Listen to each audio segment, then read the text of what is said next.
Gisela.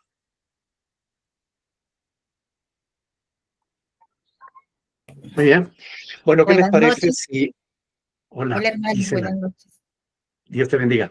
Como ya es la hora, ¿qué les parece si hacemos una oración? Ponemos esta reunión en las manos del Señor y le pedimos que Él nos bendiga. ¿Les parece? Alguien que voluntariamente quiera orar, por favor.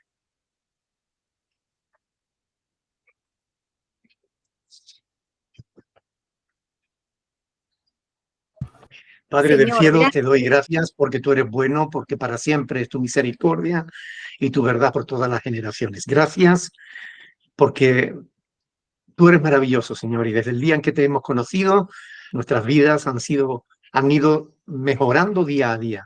Como dice tu palabra, vamos de gloria en gloria, de victoria en victoria. Y te lo agradecemos de todo corazón, Señor, porque realmente nosotros no merecemos nada de esto, pero tú eres bueno y misericordioso y te lo agradecemos. En esta noche queremos pedirte, Señor, que los hermanos que aún quedan por conectarse, que lo puedan hacer, que dejen a un lado cualquier otro tipo de actividad y que puedan centrarse en escuchar tu palabra para que por medio de ella, Señor, tú permitas que sus vidas sean edificadas. Ayúdame, Señor, para exponer tu palabra y bendice a mis hermanos con un corazón dispuesto, con un corazón abierto para recibirla, Señor, como palabra que viene de ti, palabra que viene del cielo para mejorar nuestras vidas. Ayúdanos, Señor, en esta noche y llévate tú la gloria y la honra porque eres el único que en definitiva la merece. Te lo pedimos en el nombre de nuestro Señor Jesucristo. Amén. Amén. Gracias, Señor. Muy bien. Cuando digo que alguien ore, no me gusta esperar, o sea, perdónenme, pero deberíamos pelearnos por ser el primero en querer orar. Muy bien, están listos, están preparados, están dispuestos para la meditación de la palabra del Señor. Pues Amén. vamos allá. Juan Amén, capítulo 2, versículos del 23 al 25. Juan capítulo 2, del 23 al 25. Yo no sé si ustedes ven que vamos demasiado lento, pero es que a mí me gusta meditar la palabra del Señor y que no se me escape nada. Con todo y con eso se me escapan muchísimas cosas, pero prefiero ir despacio, meditando bien la palabra del Señor para que no perdamos esas perlas hermosas que el Señor nos ha dejado escritas en su palabra. Así que hoy vamos a meditar estos versículos, estos tres versículos, el 23, 24 y 25. Dice la palabra del Señor que estando en Jerusalén en la fiesta de la Pascua, muchos creyeron en su nombre, viendo las señales que hacía. Pero Jesús mismo no se fiaba de ellos, porque conocía a todos. Y no tenía necesidad de que nadie le diese testimonio del hombre, pues él sabía lo que había en el hombre. Está ahí la palabra del Señor, solamente estos tres versículos, porque de verdad que hay una riqueza incomparable ahí que no debemos perdernos. Hermanos, para el tiempo de Jesús, para la época de Cristo, la fiesta de la Pascua había degenerado muchísimo en relación a su verdadero sentido. Había perdido prácticamente todo el sentido que tenía y se había convertido, bueno, podríamos decir que en muchos casos en una fiesta comercial y nada más.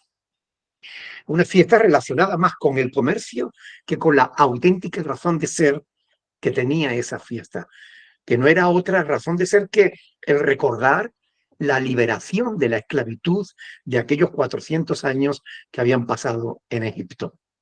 La fiesta de la Pascua fue instituida por Dios precisamente para recordar que Dios los liberó de la esclavitud cuando ellos ya en su desesperación, después de tantas generaciones en esclavitud, clamaron a Dios. Dios oyó su respuesta, o sea, Dios oyó sus oraciones y les respondió.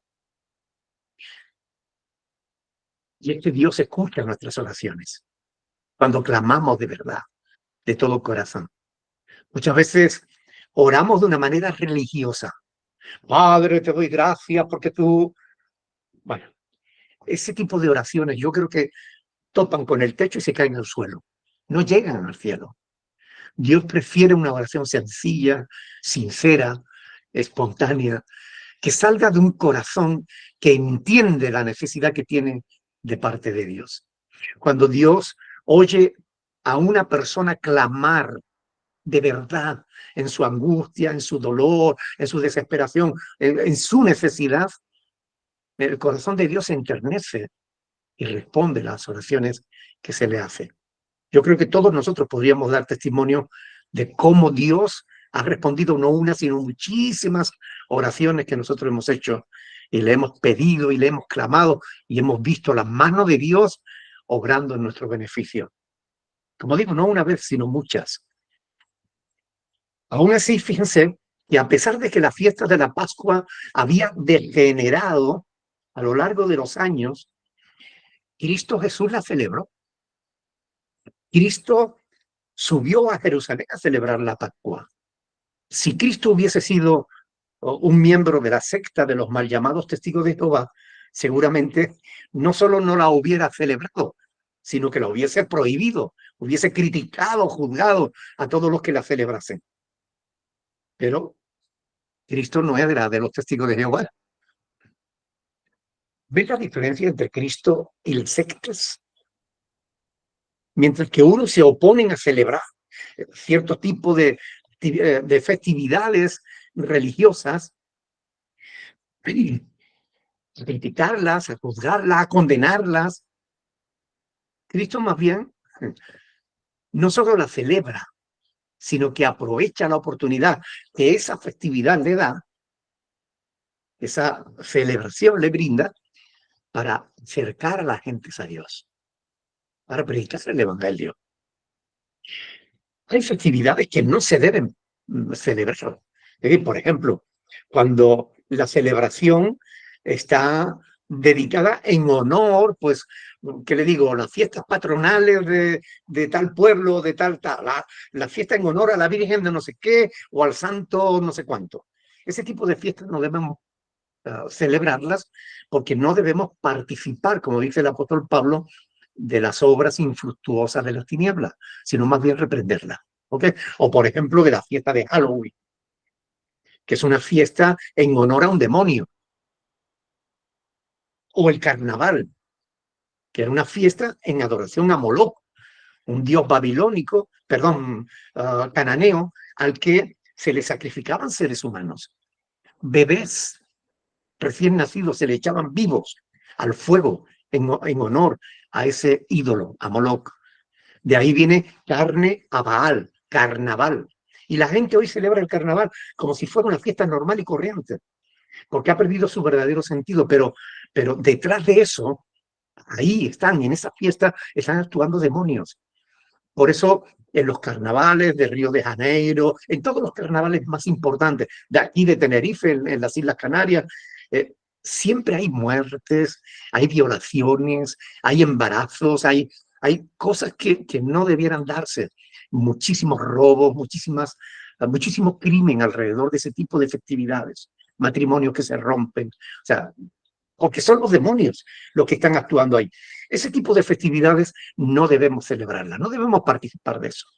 Como dice Pablo, más bien debemos reprenderlas.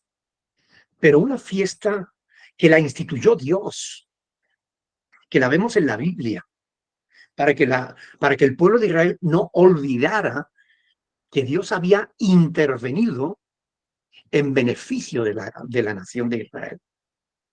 Aunque esa fiesta hubiera degenerado en un puro comercio, Cristo quiso celebrarla y la aprovechó para justamente predicar sobre el reino de los cielos. La Navidad, por ejemplo, es una fiesta que está ahí en la palabra de Dios. Hay gente que dice, no, la Navidad no existe en la Biblia. Pero ¿por qué no han leído el Evangelio de Lucas? Capítulo 2, versículos del 8 al 20. Ahí está la Navidad. No, es que la Navidad nunca se celebró hasta que la Iglesia Católica la puso. Son ignorantes de las Escrituras y de la historia. Porque cuando tú lees Lucas capítulo 8, versículo vale. Lucas capítulo 2, versículo del 8 al 20. Se me va la cita. Cuando tú ves lees ese pasaje de las Escrituras, tú ves cómo el cielo y la tierra se unen en adoración a Dios por el nacimiento de Cristo. Los ángeles, una multitud de ángeles, están alabando y glorificando a Dios porque su Hijo ha nacido. Los pastores estaban adorando a Dios porque su Hijo había nacido. Y miren, hermanos, tú y yo sabemos que Cristo nació para morir por nosotros, para dar su vida en rescate por nosotros. ¿Cómo no vamos a celebrar que Cristo se hiciera hombre, que Cristo naciera? No hay nada de malo en celebrar la Navidad. Podemos celebrarla.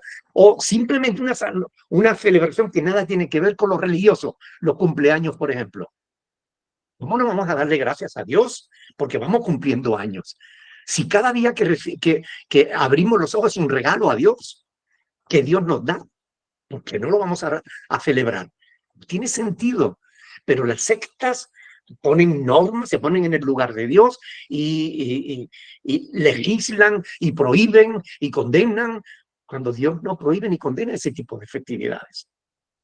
Hay que analizar cada fiesta y ver si realmente debemos o no debemos participar, porque nuestro objetivo es agradar a Dios. ¿Ok? Pero lo que Dios no prohíbe, no debiéramos prohibirlo nosotros. ¿Ok? Bien. Dicho esto, Cristo aprovechó la oportunidad que le brindaba la Pascua, como decía, para compartir la predicación del Evangelio. Él no cesó de predicar, de enseñar, de hacer milagros. Y esto hizo que muchos creyesen en él. Pero es importante prestar atención a las palabras que usa el apóstol Juan al decir, muchos creyeron en su nombre viendo las señales que hacía. Y esto quiere decir que la fe de mucha de esa gente estaba fundamentada en los milagros que Jesús manifestaba. Pero ¿era esa la fe que Cristo buscaba en ellos? No. ¿Sería una auténtica fe si solo está basada en lo que veía que Cristo podía hacer? A la luz de las palabras del apóstol Juan, Jesús mismo no se fiaba de ellos. Y la razón es clara, es sencilla, porque conocía a todos. Es decir, Cristo no se fía de todo lo que creen. Oído. Cristo no se fía de todo lo que creen. Porque no todos los que creen en Dios son sinceros. No todos los que creen en Dios adoran a Dios. Hay gente que cree en Dios y adora a los ídolos.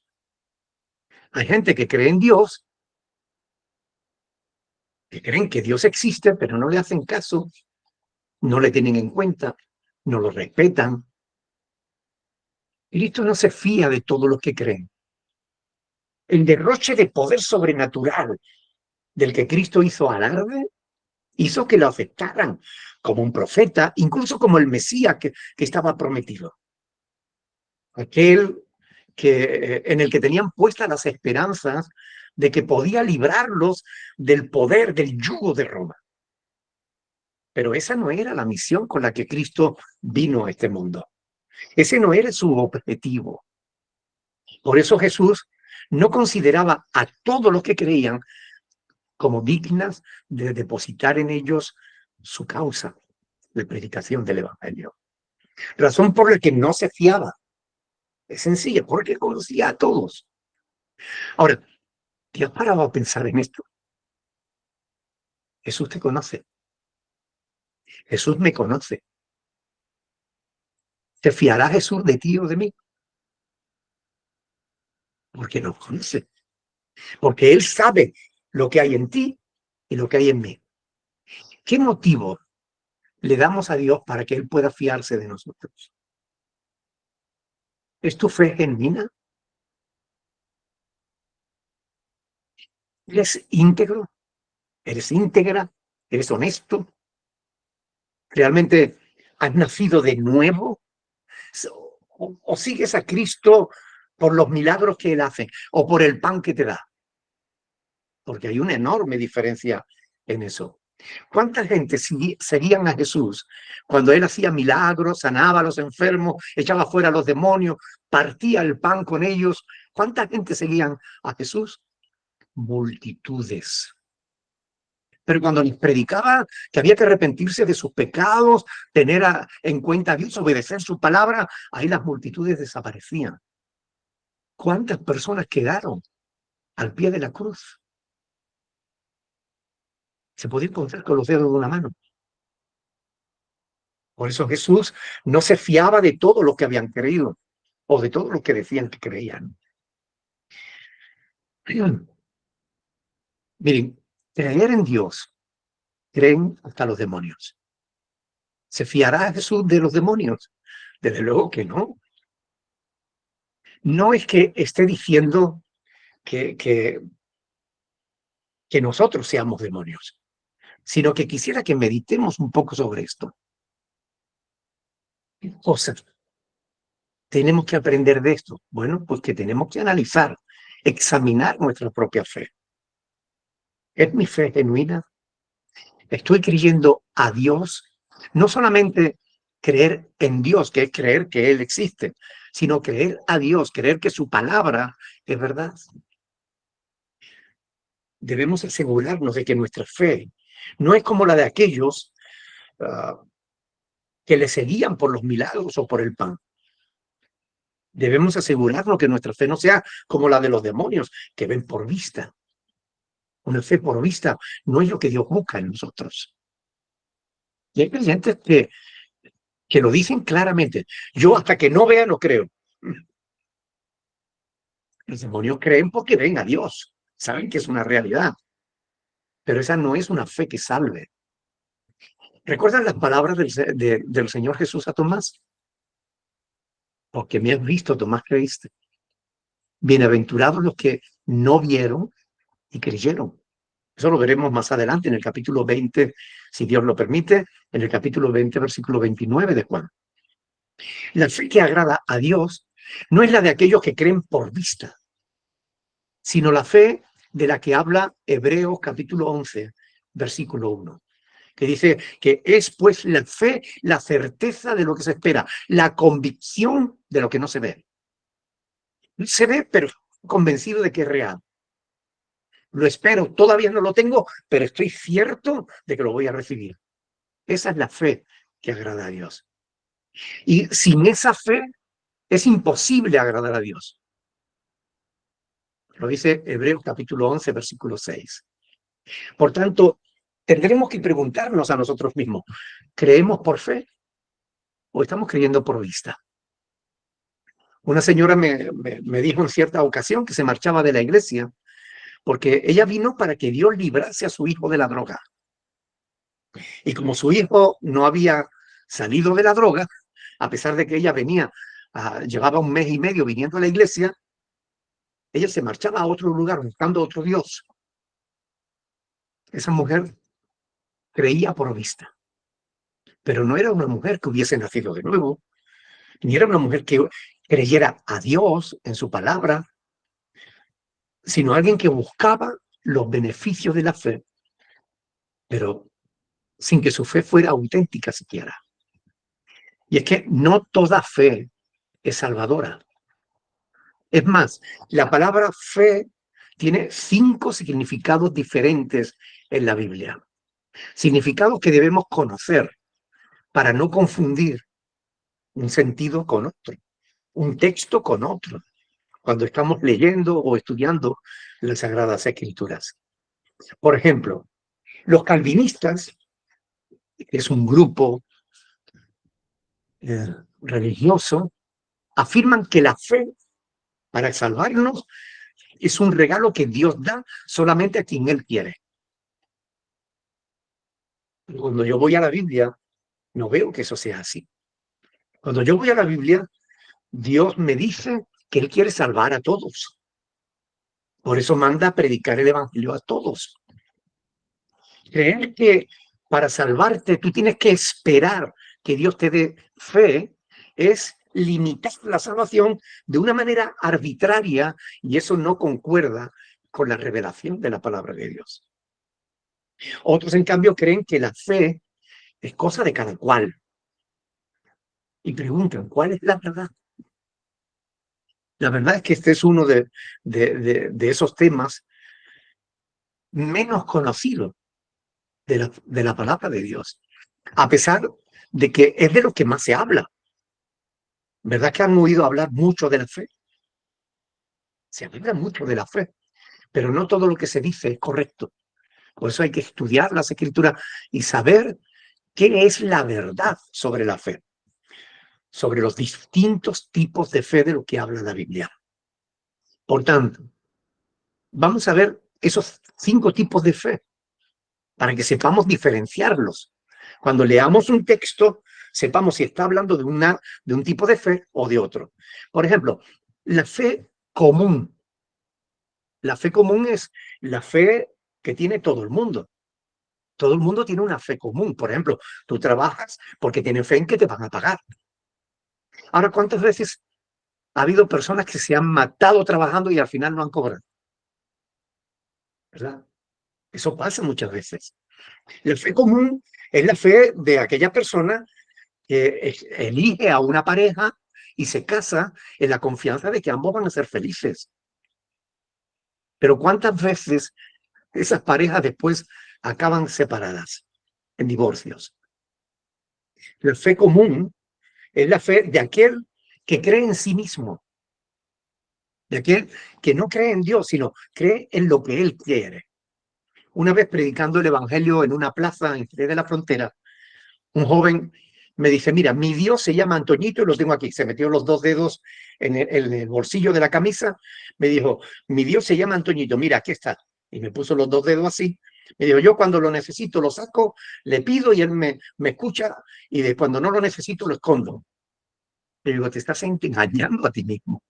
Tu fe no es auténtica, tu fe es pura tontería. Esa es la fe que mucha gente tiene. Yo creo a mi manera. ¿Han oído eso? Yo creo a mi manera.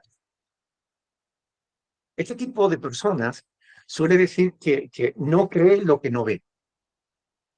Si yo lo veo, entonces creeré. Es la fe por vista de la que hablaba antes. Esa es la fe de los demonios en realidad. Santiago capítulo 2, versículo 19 lo dice así. Tú crees que Dios es uno y bien haces, pero también los demonios creen y tiemblan. Esta fe la tiene todo el mundo, la fe común. Todos somos capaces de creer en lo que vemos. Es raro encontrar a alguien que que esté sano y que no crea en lo que ve. Aunque también es posible que pueda haberlo, ¿no? Pero que ninguno, espero que ninguno de vosotros, si hay de estos que creen, o sea, que no creen hasta que no ven. La fe común es la de aquella gente a los que la palabra de Dios les llama necios, porque son los que dicen, Dios no existe, no hay Dios. ¿Y qué dice el Salmo 14, versículo 1, o el Salmo 53, versículo 1? Dice el necio en su corazón, no hay Dios. ¿Cómo les llama la Biblia a ellos? Necios. Esa es la fe común. Todos tenemos ese tipo de fe. Todos creemos en lo que queremos creer. Ahora, hay una segunda fe, un segundo tipo de fe, la fe que salva. Esa es una fe que tú no tienes que esperar a que Dios te la regale. Es una fe que Dios te demanda a ti. Dios te exige que tú deposites fe en Él. En respuesta a la predicación de su evangelio. La fe del que cree a Dios para salvación. Ese es el segundo tipo de fe. Dios exige esa fe a todos, porque como está escrito en Hechos de los Apóstoles, capítulo 17, versículo 30 al 31, dice que Dios ha dado fe a todos con haber levantado a Cristo de entre los muertos. Es decir, Dios ha hecho lo necesario para que creamos. Los cielos cuentan la gloria de Dios. El firmamento anuncia la obra de sus manos. De modo que el hombre no tiene excusa para creer en Dios y para creer a Dios. Pero si tú no tienes fe en el Evangelio, tú no te salvarás.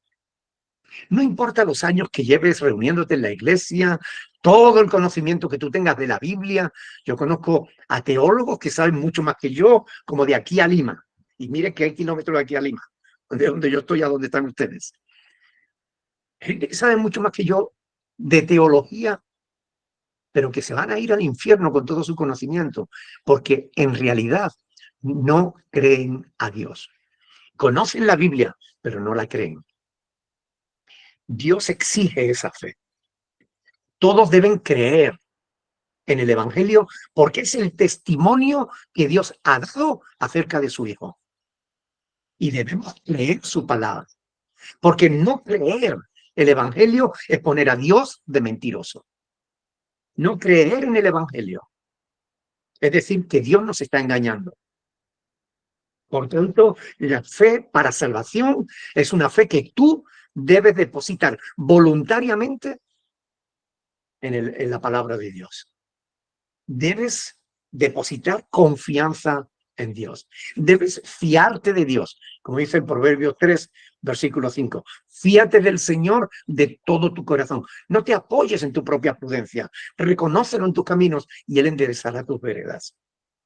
Fíate del Señor de todo tu corazón. Si Dios dice una cosa, eso es verdad. Aunque todo el mundo diga lo contrario, todo el mundo se equivoca. Dios jamás se equivoca. Miren, hay un texto en la palabra de Dios que deberían tener subrayado en su Biblia. Juan capítulo 3, versículo 36. En ese pasaje de las Escrituras, que ya lo estudiaremos más adelante, cuando lleguemos ahí, dice que el que cree en el Hijo tiene vida eterna. El que cree en el Hijo tiene vida eterna. Pero el que rehúsa creer en el Hijo no verá la vida, sino que la ira de Dios está sobre él. Juan 3:36. Si analizamos este pasaje, ahí se nos está diciendo que Dios nos está demandando que creamos. El que cree o el que rehúsa creer. Es decir, que tú eres libre. Tú puedes creer en el Evangelio o puedes rehusarte a creer. Pero tanto si crees como si rehusas creer, tu decisión tiene consecuencias. El que cree tiene vida eterna. Pero si rehusas creer, no solo no verás la vida, sino que la ira de Dios estará sobre ti. Y es palabra de Dios. Créeme que es verdad. Este mensaje en contra de lo que afirman los calvinistas demuestra con absoluta claridad que todo el mundo puede y debe creer en el Evangelio. Pero también demuestra que puede no hacerlo si quiere. Es decir, que Dios le ha dado libertad al ser humano. Dios predica el Evangelio. Él nos pidió que predicásemos el Evangelio a toda criatura. Pero dijo, el que creyere será salvo. El que no, será condenado. Por tanto, Dios quiere que todos sean salvos. Pero solo serán salvos aquellos que voluntariamente depositen su fe en el Evangelio, en Cristo. Para tener esa fe, lo primero es que tienes que oír el Evangelio. Romanos capítulo 10, versículo del 13 al 14. Romanos 10, del 13 al 14. Porque todo aquel que invocare el nombre del Señor será salvo. Y ahora pregunta el apóstol Pablo, ¿cómo pues invocarán a aquel en el cual no han creído? ¿Y cómo creerán en aquel de quien no han oído? ¿Y cómo oirán sin haber quien les predique? Es decir, la fe viene por el oír de la palabra de Dios, el oír el Evangelio. Pero tiene que haber alguien que lo predique. Y si alguien te predica el Evangelio, ahí tú tienes la obligación de creer. Puedes rehusar creer, pero ya sabemos cuáles son las consecuencias de creer o de rehusar creer. Pero recuerda, la fe viene por el oír de la palabra de Dios. Romanos capítulo 10, versículo 17. Por este motivo, repito, Dios mandó predicar el evangelio a toda criatura. Ahora, la pregunta que tenemos que hacernos es, ¿tengo yo esa fe? ¿He creído en el evangelio? ¿He creído que Dios dice la verdad? ¿Que mis pecados fueron pagados en la cruz del Calvario? ¿He creído que si yo cierro mis ojos aquí, los abriré en la presencia de Dios, porque justificados pues por la fe, tengo paz para con Dios por medio de nuestro Señor Jesucristo? ¿Ya que han predicado el evangelio o todavía no? ¿Han tomado la decisión de creer a Dios? Bueno, es nuestra responsabilidad, la responsabilidad de cada uno de nosotros, creer o rehusar creer. Pero recuerden que ambas decisiones que podemos tomar libremente, porque Dios nos ha concedido libre albedrío. Ambas decisiones tienen consecuencias. Una buena, la otra mala. Pero Dios no te dice que tú tienes que esperar a que Él te dé la fe para salvación. No, tú tienes que depositarla. Tú tienes que creer a Dios. Dios te la demanda. ¿Ok? Este es el segundo tipo de fe. Después hay otro tipo de fe del que también habla la Biblia. Es la fe como fruto del Espíritu Santo. ¿Ok? Esa fe no es una fe que puede tener cualquiera. Para tener esa fe, tiene que tener al Espíritu Santo en su corazón. Y nosotros sabemos por la palabra de Dios que el Espíritu Santo se recibe cuando creemos en Jesús. Es decir, la fe como fruto del Espíritu Santo es un fruto que el Espíritu de Dios provoca o produce en nuestras vidas para ayudarnos a vivir conforme a la voluntad de Dios. Es un recurso que Dios nos da, aumenta nuestra fe para que nosotros podamos vivir la vida cristiana agradando a Dios. Pero esa fe, el fruto de la fe, o la fe como fruto, no la reciben los incrédulos. Los incrédulos primero tienen que creer al Evangelio. Es la fe para salvación. Y una vez que deposita fe en Cristo, en su palabra, en el Evangelio, entonces el Espíritu Santo viene a su vida y después le dará más fe, una fe diferente, para vivir el día a día conforme a la voluntad de Dios. La Biblia dice en Juan 7, del 37 al 39, que el último día, el último y gran día de la fiesta, Jesús puesto en pie, alzó la voz diciendo, si alguno tiene sed, venga a mí y beba. Y de su interior correrán ríos de agua viva. Y el apóstol Juan, explicando esas palabras de Jesús, dijo, esto dijo del Espíritu que habían de recibir. ¿Quiénes? Los que creyesen en él. Por tanto, para tener el fruto de la fe, o la fe como fruto, primero hay que tener al Espíritu Santo. Para tener al Espíritu Santo, primero hemos tenido que creer en el Evangelio. Y esto es importante entenderlo. No es la misma fe la que Dios te demanda para salvación que la fe que produce el Espíritu Santo ya en los que ya han sido salvos, en los que ya son hijos de Dios. Ustedes saben que Gálatas, capítulo 5, versículo 22, dice, mas el fruto del Espíritu es amor, gozo, paz, paciencia, benignidad, bondad, fe. Ahí podemos ver que la fe es uno de los frutos que el Espíritu Santo produce en nuestra vida. Pero, repito, nadie tiene al Espíritu Santo si primero no ha tenido fe para salvación. Por tanto, no es la misma. Una cosa es la fe que Dios te demanda, otra cosa es la fe que Dios te da para vivir la vida cristiana, porque ya tú eres un hijo suyo. Y hay quien confunde esto. Lee Gálatas capítulo 5, versículo 22, y dice, ve, la fe es un fruto del Espíritu. Tú tienes que esperar a que Dios te dé la fe para salvarte, para creer y salvarte. No. Cuidado. La fe para salvación, Dios nos la demanda. La fe como fruto, Dios nos la regala cuando ya nosotros hemos creído para salvación. Porque la fe como fruto es para vivir la vida cristiana. Y hay diferencia. ¿Ok?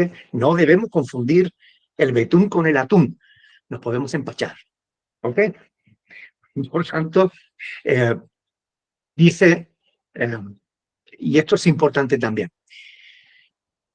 he dicho que esta fe solo lo pueden tener los hijos de Dios, aquellos que depositan su fe y su confianza en la palabra de Dios.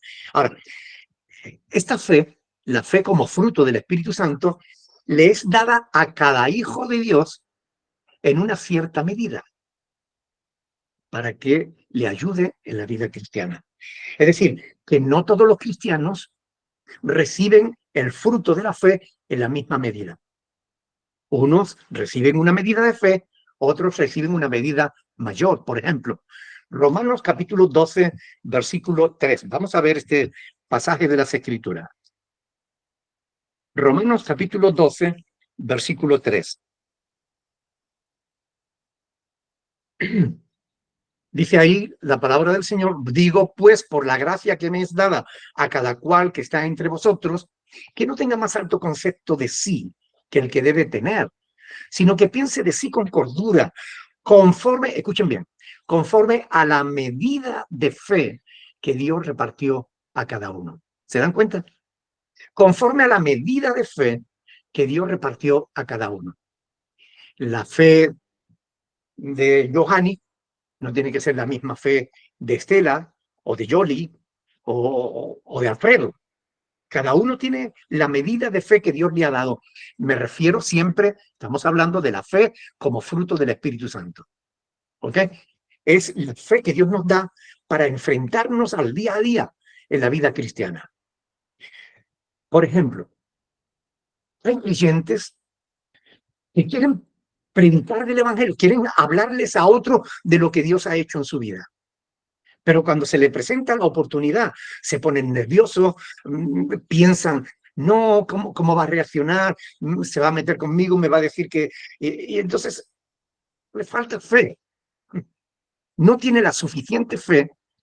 Ha creído en Cristo, es salvo, pero ha recibido una pequeña porción de fe y le cuesta compartir el Evangelio con otras personas.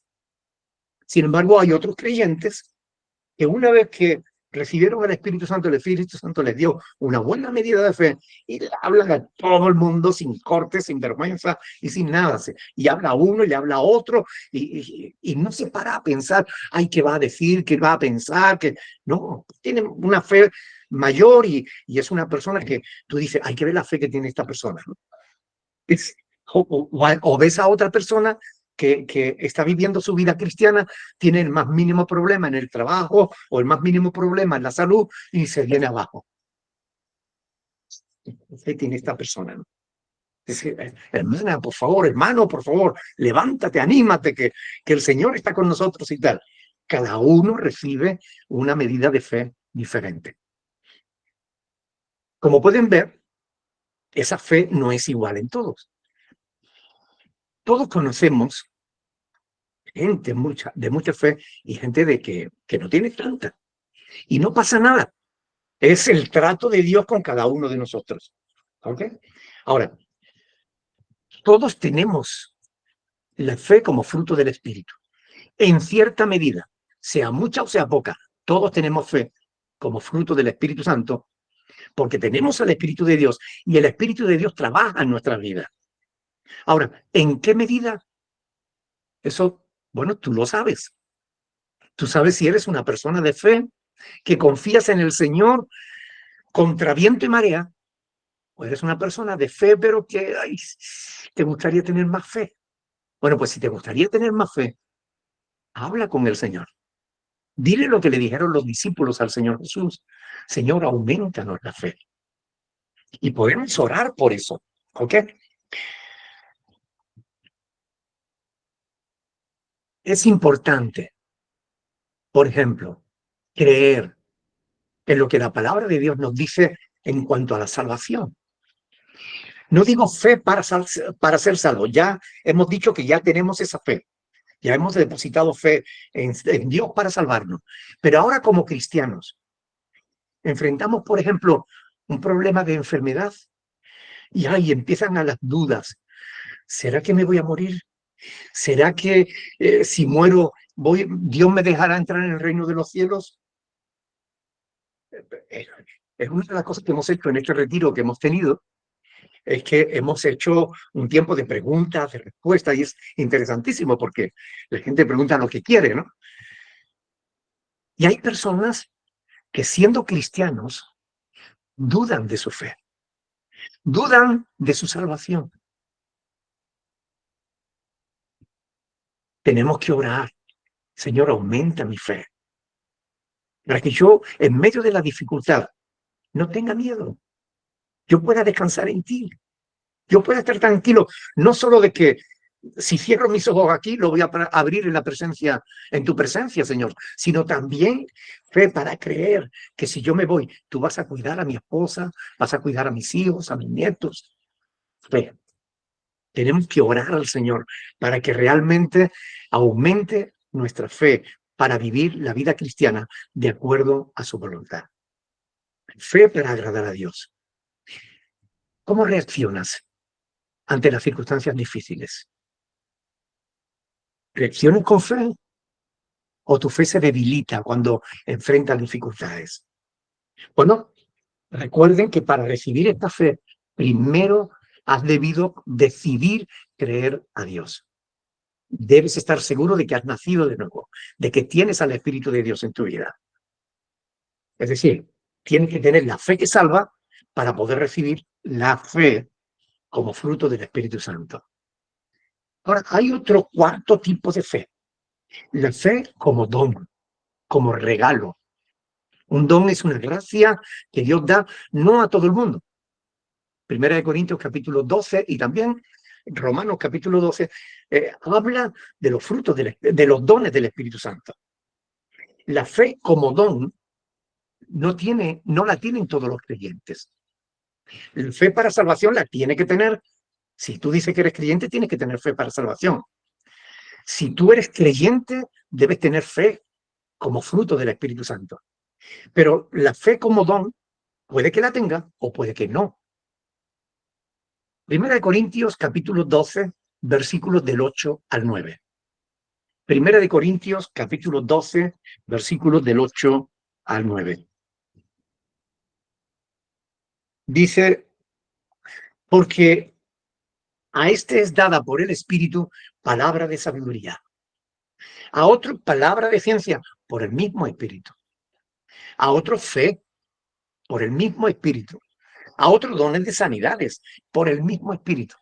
Bueno, y así sigue hasta llegar al versículo que dice, y todas estas cosas las hace uno, el mismo Espíritu, repartiendo a cada uno en particular como Él quiere. Es decir, los dones no son iguales para todo el mundo. Puede que uno tenga un don de fe, o puede que uno tenga un don para enseñar, otro tenga un don para ayudar. Cada uno recibe el don que Dios quiere darle. Esta fe, la fe como don, también es dada solo a los hijos de Dios. Si una persona es incrédula y dice que tiene un don de Dios, cuidado. Posiblemente o está imitando un don de Dios o ese don no es un don que venga de Dios, sino más bien del diablo, que a veces se da ese tipo de cosas. Por tanto, la fe como don solo la reparte Dios en su pueblo, a la gente de su iglesia, a los hijos de Dios. Pero no todos tienen el don de fe. El don de fe es la capacidad que Dios le da a algunas personas para creer por encima de la circunstancia, más allá de toda lógica. Hay personas que tienen esa fe. Yo tengo fe, pero considero que no tengo el don de la fe. Yo tengo fe, yo creo firmemente en el Evangelio. Creo firmemente que tengo el fruto de la fe porque el Espíritu Santo aumenta mi fe cada día. Yo lo creo, pero dudo que yo tenga el don de la fe. Porque hay situaciones donde tengo que orar a Dios para que Él me ayude a descansar en Él. El que tiene el don de la fe, ese no duda nada. Ese tiene esa confianza tan grande, tan enorme, que aún contra toda lógica, él sigue confiando plenamente en el Señor. Es un don que Dios le da a quien quiere. ¿Ok? Muy poca gente, por no decir que muy poca gente tiene realmente el don de la fe. Pero sobre todo, y esto es importante que lo entiendan, muchos que dicen que tienen el don de la fe, en realidad no lo tienen. Y muchos que dicen que tienen el don de sanidad, no lo tienen. O muchos que dicen que tienen el don de lengua, no lo tienen. Lo que hacen es imitar palabras sin sentido que no tienen nada que ver con el don de lengua. Porque el don de lengua es la capacidad de hablar un idioma que tú no has estudiado. No tiene nada que ver con decir atajacarreja. No tiene nada que ver con eso. ¿Ok? O el que dice que tiene don de sanidad y se las da de ser un sanador y no sana a nadie. Así abunda. Por tanto, ya hemos visto la fe común, la fe que salva, la fe como fruto del Espíritu Santo, la fe como don, y ahora vamos a ver un último sentido que se le da en la Biblia a la palabra fe. Me refiero a la fe como sistema de doctrina. Efesios capítulo 4, versículo 5 dice, un Señor, una fe, un bautismo. Cuando el apóstol Pablo dice ahí un Señor, una fe, no se está refiriendo a la fe para salvación o a la fe como fruto del Espíritu Santo o a la fe como don, no, ni a la fe común. Se está refiriendo a la fe, a nuestra fe como doctrina. ¿Qué es lo que creemos? ¿Cuál es nuestra fe? ¿Cuál es tu fe? Ese tipo de fe. A eso se refiere. Por ejemplo, quiero que vean conmigo en Judas, versículos 3 y 4. Antes de Apocalipsis, Judas 3 y 4.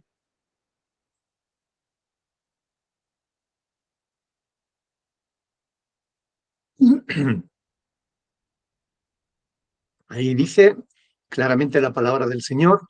Amados, por la gran solicitud que tenía de escribiros acerca de nuestra común salvación, me ha sido necesario escribiros exhortándoos que contendáis ardientemente por la fe que ha sido una vez dada a los santos. Porque algunos hombres han entrado encubiertamente, los que desde antes habían sido destinados para esta condenación, hombres impíos que convierten en libertinaje la gracia de nuestro Dios y niegan a Dios, el único soberano, y a nuestro Señor Jesucristo. Fíjense que Judas no habla de la fe en Dios, está hablando de la fe en su palabra. La fe en las doctrinas de nuestro Señor Jesucristo. La fe en las doctrinas de los apóstoles. Tal y como está escrito. Jesús dijo, si permanecierais en mis palabras, seréis verdaderamente mis discípulos y conoceréis la verdad y la verdad os hará libres. Juan 8 del 31 al 32. Esta fe tiene que ver con lo que creemos. ¿Cuál es tu fe? No te estás diciendo si crees para salvación o si crees o si crees en el fruto del Espíritu Santo. No, no, no. Te está diciendo, ¿qué es lo que tú crees? ¿Cuáles son tus doctrinas? ¿Cuál es tu declaración de fe? ¿No te han hecho nunca esa pregunta? ¿Cuál es tu fe? Bueno, tiene que ver con lo que tú crees. Tiene que ver con permanecer en las palabras y en las enseñanzas de nuestro Señor Jesucristo. Miren, hermanos, no saber diferenciar estos 5 tipos de fe que encontramos en la Biblia te va a llevar a cometer errores de interpretación bíblica. Y de ahí que debemos tener siempre en cuenta el contexto de cada texto, el contexto inmediato y el contexto general de la Escritura, para que sepamos de qué fe se está hablando en cada uno de esos pasajes.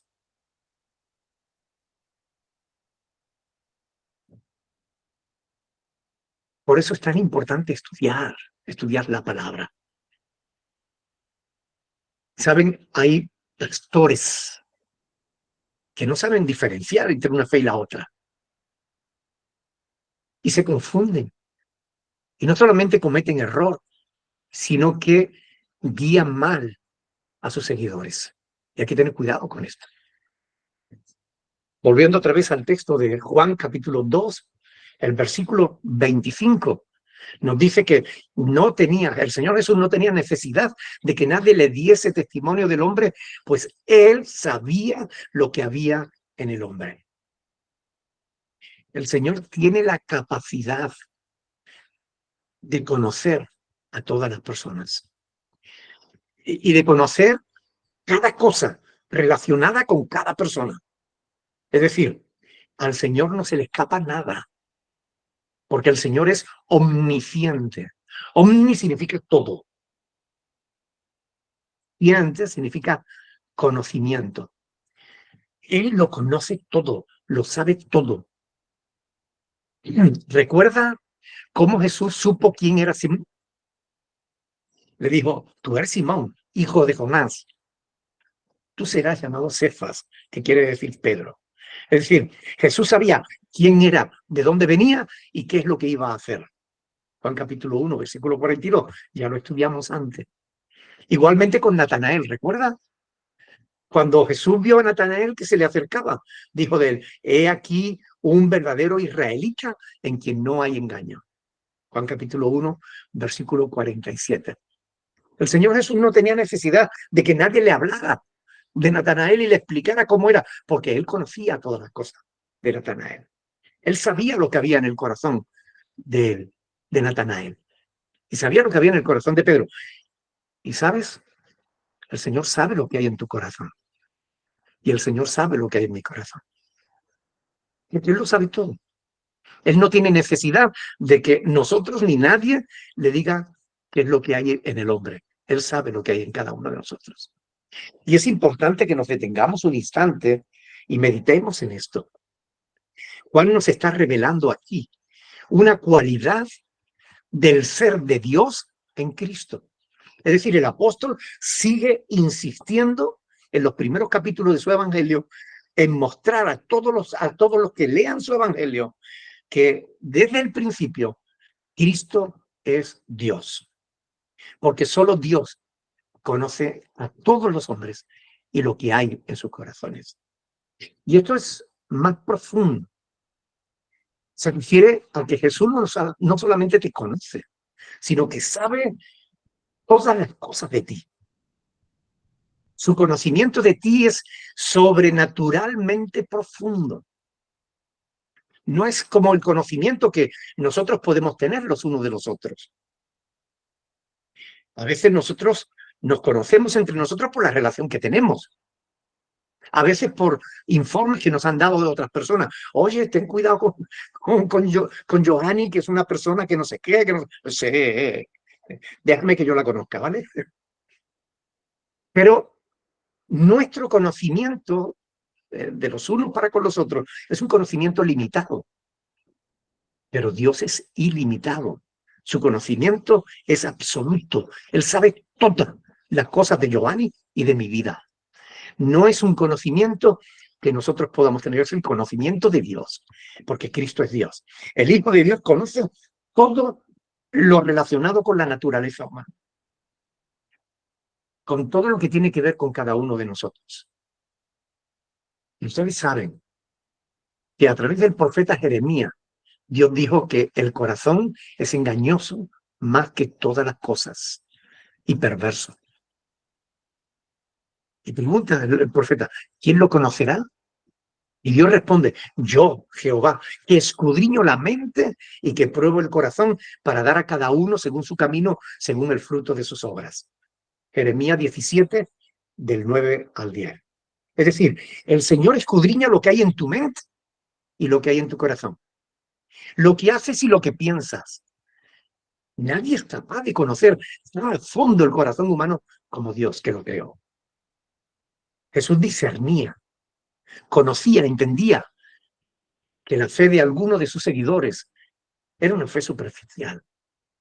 Algunos de aquellos que proclamaban creer en Cristo, más tarde serían de aquellos que gritaban, crucifícalo, crucifícalo. Y eso lo sabía. El ser humano puede engañar a sus semejantes, pero por mucho que lo pretenda, jamás logrará engañar a Dios. Así está escrito, ¿verdad? Gálatas capítulo 6, versículo 7 dice, no os engañéis, Dios no puede ser burlado. Todo lo que el hombre sembrare, que dice ahí, eso también segará.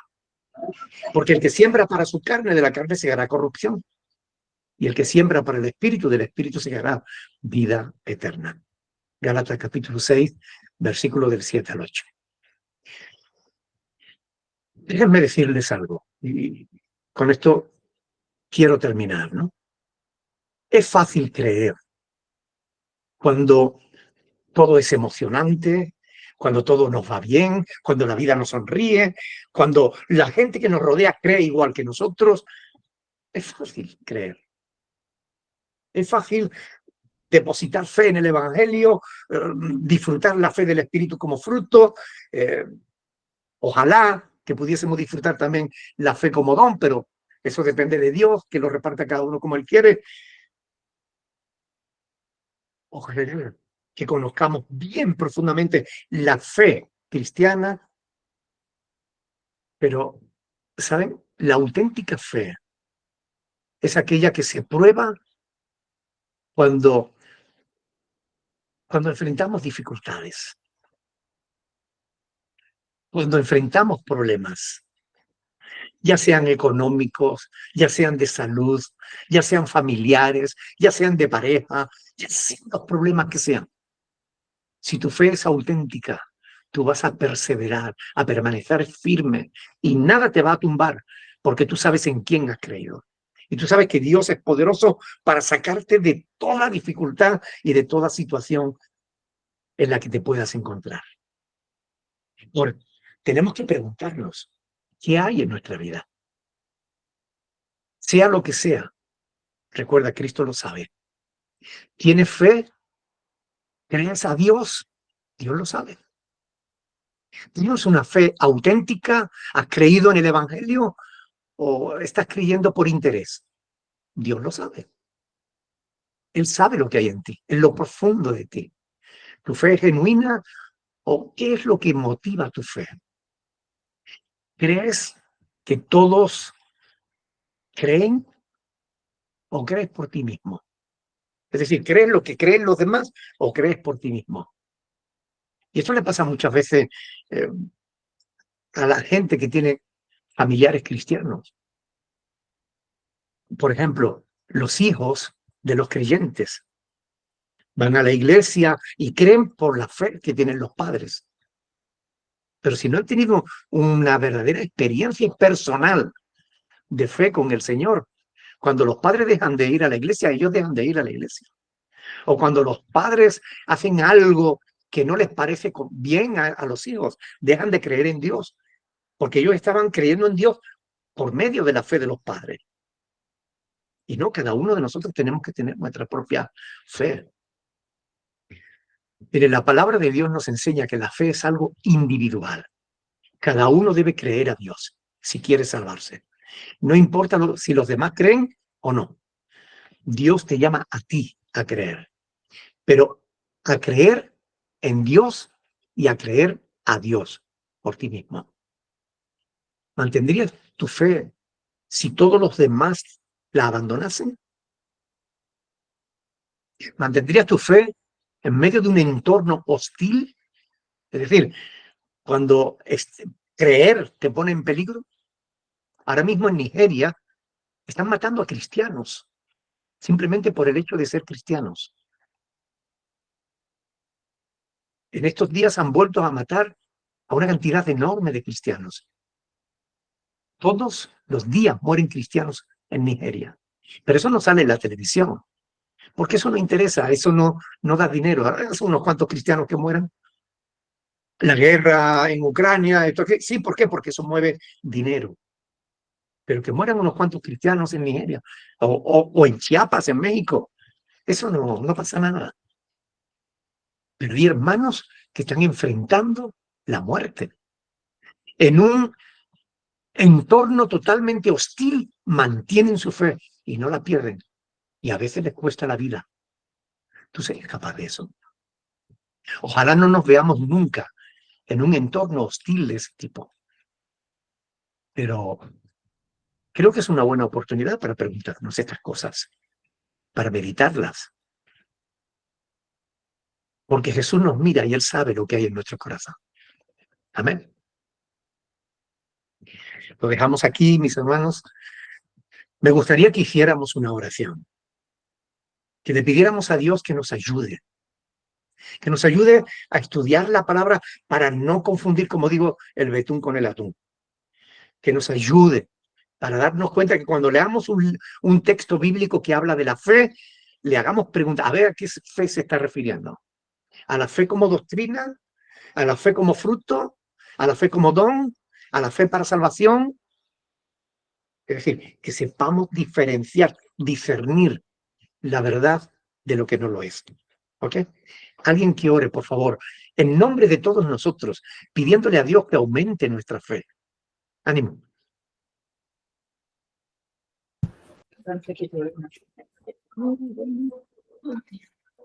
Padre, en el nombre de Cristo Jesús, te damos gracias, Señor, por la palabra compartida esta noche, Señor, por medio del pastor Nicolás. Gracias te damos por su vida. Gracias te damos por tu palabra, porque la tenemos en nuestras manos, Señor. Tenemos este acceso a ella, Señor. Ayúdanos a crecer en tu palabra. Ayúdanos a estudiar tu palabra a profundidad, Señor. A ser diligentes, mi Dios. Ayúdanos, mi Dios, y aumentanos la fe. Si nos falta fe, Señor, auméntalo, Padre, así como tus discípulos te lo han pedido, nosotros también somos tus discípulos y te lo pedimos con todo nuestro corazón, porque hay momentos tan difíciles que les puede fallar la fe, Señor, pero tú eres fiel, Señor, a tu palabra, a tus promesas, Señor. Te damos gracias por los estudios, también estudios de hermenéutica a distancia, todos los estudios bíblicos que nos provee la Iglesia Fuerteventura, Berea de Fuerteventura, Señor. Gracias te damos por todos los hermanos que están estudiando y por todos los maestros que están corrigiendo nuestras enseñanzas y que nos están ayudando en resolver los cuestionarios para crecer en tu palabra, para fundamentar en nuestra fe firmemente en tu palabra, Señor. Te doy gracias, amado Dios, porque eres bueno de gran manera, Señor. Bendice a todos mis hermanos aquí presentes y a todos los que están escuchando, los que escucharán esta bendita palabra. En el nombre de Cristo Jesús, amén. Amén. Amén. Amén. Amén. Amén, pastor. Gracias, Nura, por la oración por todos nosotros. Ahora, después de que cortemos este vídeo, tendremos la oportunidad, si hay alguna duda o alguna pregunta, de poder conversar entre nosotros. ¿Ok?